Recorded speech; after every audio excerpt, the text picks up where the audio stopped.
খাই নাই। আপনি ব্যথা পান নাই তো? আপনারা কেমন জানি চেনা চেনা লাগতেছে। তুমি আমার চিনতে পারতেছো না? আমি শাহিন। আমার স্বামী শাহিন। শাহিন, আইসো 10টা বছর আমি যে তোমার কত জায়গায় খুঁজছি শাহিন, কিন্তু পাই নাই। তুমি তোমার ভিটা মাটি সবকিছু বেইসা খেলাম ছেড়ে চলে গেছিল কেন? ওই বাড়িতে থাকলে আমি কোনোদিন তোমারে ভুলতে পারতাম না। আমার এই বাড়িটা জুড়ে শুধু তোমার স্মৃতি ছিল। আমি খাইতে গেলে তোমার কথা মনে হইতো, ঘুমাইতে গেলে তোমার কথা মনে হইতো। আমি তোমারে ভুলে যাইতে চাইছি বকুল, এই জন্য বাড়ি ঘর গ্রাম ছেড়া তোমার রেখে দূরে চলে গেছি। বকুল, এখন আমি ঢাকায় একটা ব্যবসা করি, আল্লাহর রহমতে ভালো আছি। কিন্তু তোমার এই অবস্থা কেন? তুমি কেন রাস্তায় রাস্তায় ঘুরে ভিক্ষা করতেছো? ভাব করছিলাম না আপনার শাস্তি পাইছি। তুমি আমারে কত ভালোবাসা বিয়া করছিলা, বিয়ার পরও তুমি আমার কত ভালোবাসছো।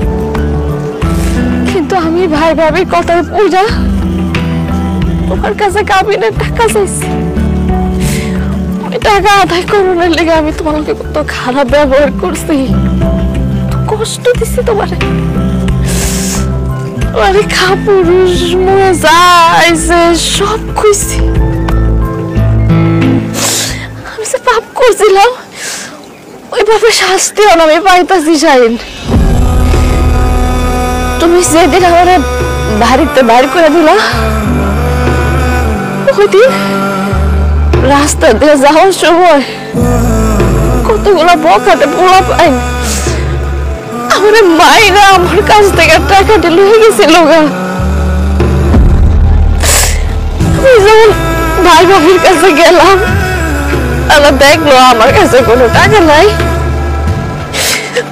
তারাও আমার মায়েরা বাড়িতে বাইরে করে দিয়েছিল। আমি তো বুঝছি আমার তো তুমি ছাড়া আর কোনো কুল কিনারা নাই। আমি তোমার কাছে ফিরে যেতে চাই। তখন আমি তোমার কাছে ফিরে গেছিলাম শাহিন, সাথে তুমি নাই। তুমি সবকিছু বেচা গ্রাম ছেড়ে চলে গেছিলা। আমি ওটা নিতে পারি নাই, আমি ভাবতে পারি নাই আমার শাহিন আমার লেগে গ্রাম যাওয়া হয়েছে। তার সবকিছু বেচে নিঃস্ব হয়ে গেছে। আমি তো না দিতে পারি না, স্ট্রোক করছিলাম। এরপর থেকে আমার শরীর খারাপই হয়েছে। আমি আমার যত আত্মীয় স্বজন আছে সবার কাছে গেছি, কিন্তু কেউ আমাদের রাখে নাই জানো। এরপর রাস্তায় থাকতে থাকতে আমার শরীর আরো বেশি অসুস্থ হয়ে পড়ে। আমার শরীরে আর কাজ করার ক্ষমতা ছিল না। এরপর থেকে আমি শুধু রাস্তায় রাস্তায় ঘুরি আর ভিক্ষা করি। আমি আমার পাপের শাস্তি পাইছি চাই। এই কথাটা আমি তোমার তখন বারবার বোঝানোর চেষ্টা করছিলাম যে কাবিনের টাকা নিয়ে একটা নারী সুখে থাকতে পারে।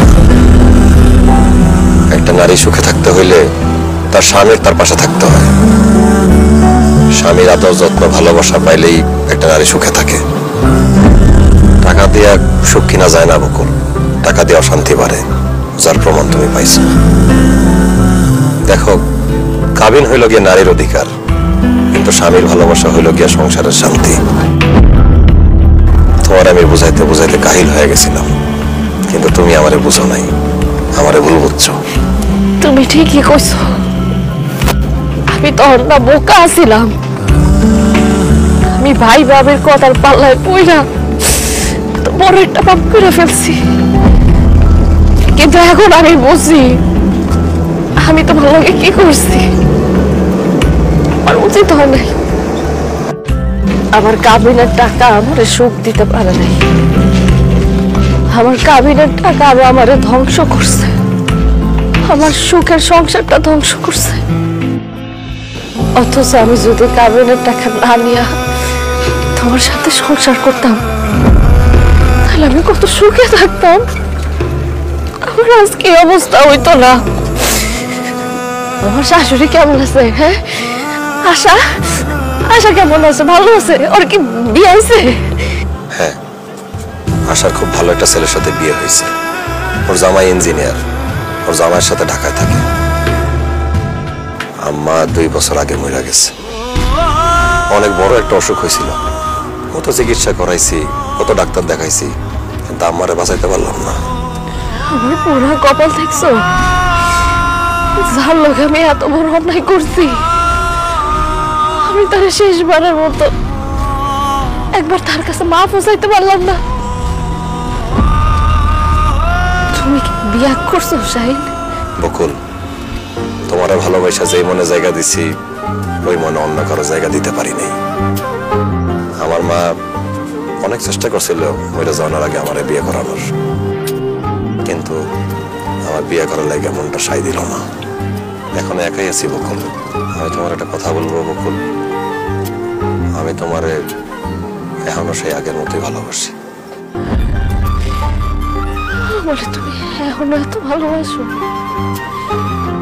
আমি তোমার জীবনটা নষ্ট করে ফেলছি। আমি তোমার কেন সাহা করছি? তোমার বাপ দাদার ভিটা তুমি আমার জন্য বিক্রি করছো। এত কিছুর পরও তুমি আমার ভালোবাসো যাই, তোমার ভুলে গেছে যাই।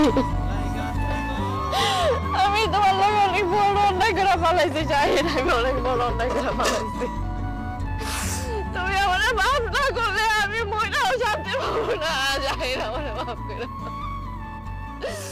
মাফ করে দাও, তোমার জীবনটা আমি শেষ করে দিয়েছি।